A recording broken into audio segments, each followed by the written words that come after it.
സച്ചിയുടെ സൂത്രം ഫലിച്ചു മക്കളെ. സച്ചി അമ്മയെ തിരിച്ചു കൊണ്ടുവരാൻ വേണ്ടി പറഞ്ഞ ഏറ്റവും വലിയ കള്ളം ഫലിച്ചു. ചന്ദ്രമതി ചന്ദ്രോദയത്തിലേക്ക് തിരിച്ചെത്തുകയാണ്. ആ ഒരു എപ്പിസോഡാണ് ഇന്നത്തെ ചെമ്പനീർപ്പൂവിൽ വരുന്നത്. സച്ചി അച്ഛനും അമ്മയും ഒരുമിപ്പിക്കാൻ വേണ്ടി സച്ചി പറഞ്ഞ ഏറ്റവും വലിയൊരു കള്ളത്തിലാണ് ചന്ദ്രമതി പേടിച്ചു പോയേക്കുന്നത്. ശരത്തിനെതിരെയുള്ള കേസ് പിൻവലിച്ചുള്ള ചന്ദ്രമതി 2 ലക്ഷം രൂപ മേടിച്ചിട്ട് വക്കീലിന്റെ അടുത്ത് മേടിച്ചിട്ട് പിൻവലിച്ചു. ശരത്തിനെ കൊണ്ട് വീട്ടിലെത്തി. ശരത്തും രേവതിയും കൂടിയിട്ട് അവിടുന്ന് ശരത്തിനെ കണ്ട സന്തോഷത്തില് ശരത്തിന്റെ അമ്മ കെട്ടിപ്പിടിക്കണു, ഉമ്മ വയ്ക്കണു, എല്ലാം കഴിഞ്ഞിട്ട് പറയുന്നു ശരത്തിനോട്, നീ ഏറ്റവും കൂടുതൽ തെറ്റും ചെയ്തിട്ടുള്ളത് സച്ചേട്ടനോടാണ്. അമ്മയെ വിളിച്ചിട്ട് കരഞ്ഞിട്ട് ശരത്ത് മാപ്പ് പറയുമ്പോ പറയണ, നീ ഏറ്റവും കൂടുതൽ മാപ്പ് ചോദിക്കേണ്ടത് സച്ചേട്ടനോടാണ്. നീ ഇത്രയൊക്കെ ദ്രോഹം ചെയ്തിട്ടും നിനക്ക് വേണ്ടി സച്ചി ഓടിപ്പാഞ്ഞ് നിനക്ക് ഒരു ജാമ്യം തന്നുണ്ടെങ്കിൽ നീ ഏറ്റവും കൂടുതൽ സച്ചേട്ടനോടാണ് കടപ്പെട്ടിരിക്കുന്നത്. നീ മാത്രമല്ല, നമ്മുടെ കുടുംബം മൊത്തം കടപ്പെട്ടേക്കുന്നത് സച്ചേട്ടനോടാണെന്ന് പറയാണ്. ഇത് കേൾക്കുമ്പോ ശരത്തിനോട് പറയാണ്, അമ്മ നീ പോയിട്ട് സച്ചേട്ടനോട് മാപ്പ് ചോദിക്കണം, നീ സച്ചേട്ടനോടാണ് മാപ്പ് ചോദിക്കണം പറയുമ്പോ ശരത്ത് ചെന്നിട്ട് സച്ചേട്ടനോട് മാപ്പ് ചോദിക്കുമ്പോൾ സച്ചി പറയാണ്, എന്തിനാണ് നീ എന്നോട് മാപ്പ് ചോദിക്കണം? നമ്മളൊരു കുടുംബമല്ലേ, നിനക്ക് എന്നോട് മാപ്പ് ചോദിക്കേണ്ട വല്ല ആവശ്യമുണ്ടോ എന്ന് ചോദിക്കുകയാണ്. നമ്മളൊരു കുടുംബമാണ്, നീ എന്റെ അനിയനാണ്, നിന്റെ അച്ഛന്റെ സ്ഥാനത്താണ് ഞാൻ ഇതെല്ലാം നടന്ന് ചെയ്തത്, അതുകൊണ്ട് നീ എന്നോട് മാപ്പ് ചോദിക്കുന്നു വേണ്ട, പക്ഷെ ഇതില് എനിക്കൊരു ഉപകാരം നീ ചെയ്തു തരണം എന്ന് പറയാണ്. അപ്പൊ രേവതി ഇതൊക്കെ കേൾക്കുമ്പോൾ പറയണ, സത്യമാണ് ശരത്തെ, സച്ചേട്ടനാണ് ഏറ്റവും കൂടുതൽ നമ്മൾക്ക് കടപ്പാടുള്ള സച്ചേട്ടനോടാണ്. കാരണം സ്വന്തം കുടുംബത്തിനെ വെറുപ്പിച്ചിട്ടാണ് സച്ചേട്ടൻ നിനക്ക് വേണ്ടി നമ്മുടെ കൂടെ നിന്നത്, അത് നീ മറക്കരുത് എന്ന് പറയാണ്.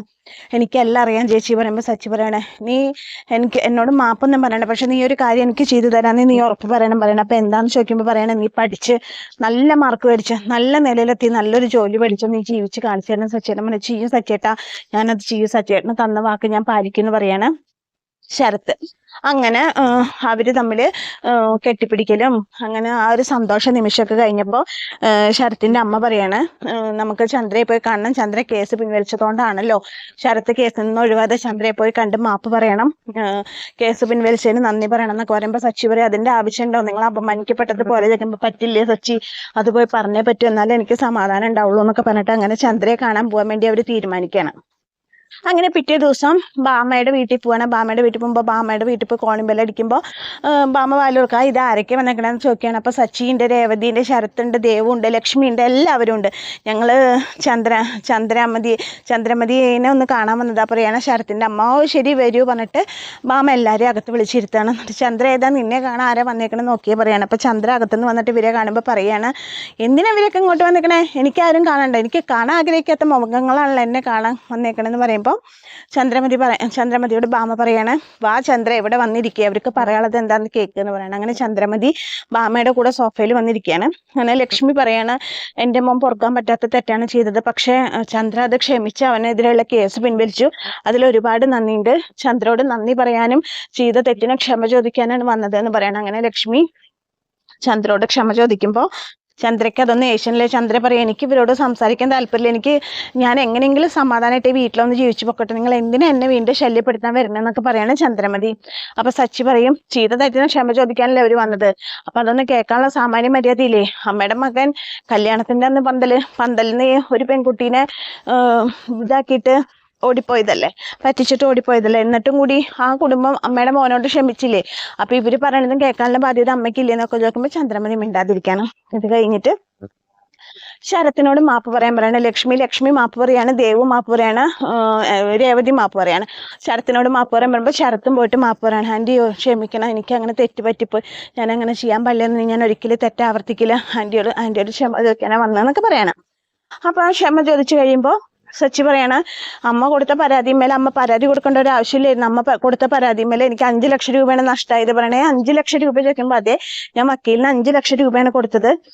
വക്കീലിന് 5 ലക്ഷം രൂപ കൊടുത്തോ ചോദിച്ചിട്ട് ബാമി ചന്ദ്രയോട് പരസ്പരം നോക്കണം. കേസ് പിൻവലിക്കാൻ വേണ്ടി 5 ലക്ഷം രൂപയാണ് അയാൾ എന്നോട് ചോദിച്ചത് പറയണം.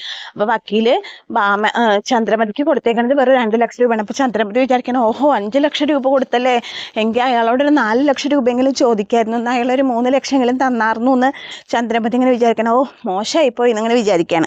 അങ്ങനെ രേവതിയുടെ കുടുംബം മുഴുവൻ ചന്ദ്രയോട് മാപ്പ് പറഞ്ഞു കഴിയുമ്പോൾ ശരത്ത് പറയാണ്, സച്ചി പറയണം, അതെ അമ്മേ, ദേവുവിനും ശരത്തിനെയും കൂട്ടിയിട്ട് നിങ്ങൾ പൊക്കോ, ഞങ്ങൾ വന്നോളാന്ന് പറയണം. അങ്ങനെ ദേവുവിനെയും കൂട്ടിയിട്ട് ലക്ഷ്മി പോവാണ്, ലക്ഷ്മി ശരത്തും കൂടി പോവാണ്. അത് കഴിഞ്ഞിട്ട് അവർ പോയി കഴിയുമ്പോൾ സച്ചി പറയാണ്, അമ്മ ഇനി ഇതൊക്കെ കഴിഞ്ഞില്ല, അമ്മ ഇനി വീട്ടിലേക്ക് വാ. അപ്പം രേവതി പറയണം, അച്ഛനും അമ്മയില്ലാതെ ഭയങ്കര വിഷമമാണ്, എന്തായാലും വീട്ടിലേക്ക് വാ എന്നൊക്കെ പറയാണ്.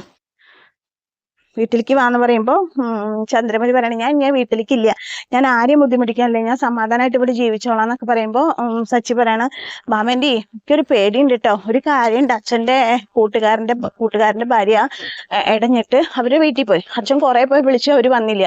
ലാസ്റ്റ് ഇപ്പം അച്ഛൻ്റെ വീട്ടിൽ അച്ഛമ്മയുടെ വീട്ടിൽ പോകാന്നാണ് പറയുന്നത്.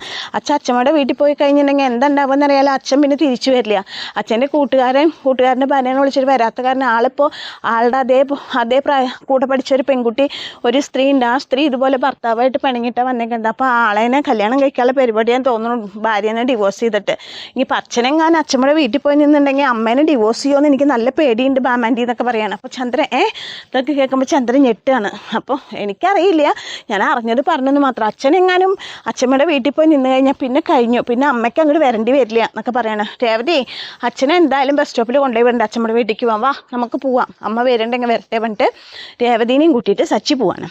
സച്ചി പോയി കഴിയുമ്പോൾ ചന്ദ്രമതി ആകെ പേടിക്കാണ്. ദൈവമേ, രവീന്ദ്രൻ ചന്ദ്രമതി ഉപേക്ഷിക്കുമോ, വേറെ കല്യാണം കഴിക്കുമോ, ഡിവോഴ്സ് ചെയ്യുമോ? അപ്പോൾ പാമോട് ചോദിച്ചിട്ട് മാമേ രവിയേട്ട അങ്ങനെ ഡിവോഴ്സ് ചെയ്യുമോ ഈ പ്രായത്തിലെന്നൊക്കെ ചോദിക്കുമ്പോൾ പാമ പറയാം ഒന്നും പറയാൻ പറ്റില്ല ചന്ദ്രമതി, ഇപ്പോഴത്തെ ആൾക്കാരല്ലേ എന്ന് പറയണേ. ഈശ്വര ഞാനിപ്പോൾ എന്തിനാ ഇവിടെ താമസിക്കണേ, എൻ്റെ വീട്ടിലപ്പോൾ ഞാൻ ആ കേസ് പിൻവലിച്ചപ്പോൾ തന്നെ ഞാൻ അങ്ങോട്ട് പോകണമെന്ന് വിചാരിച്ചതാ, എന്തായാലും ഞാനിനി ഇവിടെ നിൽക്കണില്ല, ഞാൻ എൻ്റെ വീട്ടിൽ പോകാണ്ട് ചന്ദ്രമതി പെട്ടി ഇടയ്ക്കൊക്കെ എടുത്തിട്ട് ചന്ദ്രോദയത്തിലേക്ക് തിരിച്ചു വരാം.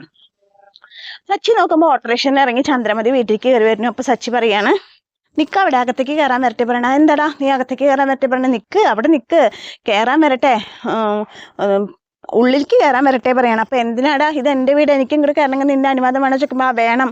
അപ്പം എല്ലാവരും വരുന്നുണ്ട്, ശ്രീകാന്ത് വർഷ ശ്രുതി എല്ലാവരും വേണ്ട. അപ്പോൾ ശ്രീകാന്തും വർഷ ആൻറ്റീനെ കണ്ടപ്പോൾ സന്തോഷത്തോടു കൂടി വരികയാണ്. അപ്പോൾ രവീന്ദ്രനും വരികയാണ്. അപ്പോൾ പറയാണ് ഇവിടെ നിന്ന് അങ്ങോട്ട് ഇറങ്ങിപ്പോയതല്ലേ, അങ്ങനെ ഓടി അങ്ങോട്ട് പോകാൻ വരട്ടെ എന്ന് പറയാണ്.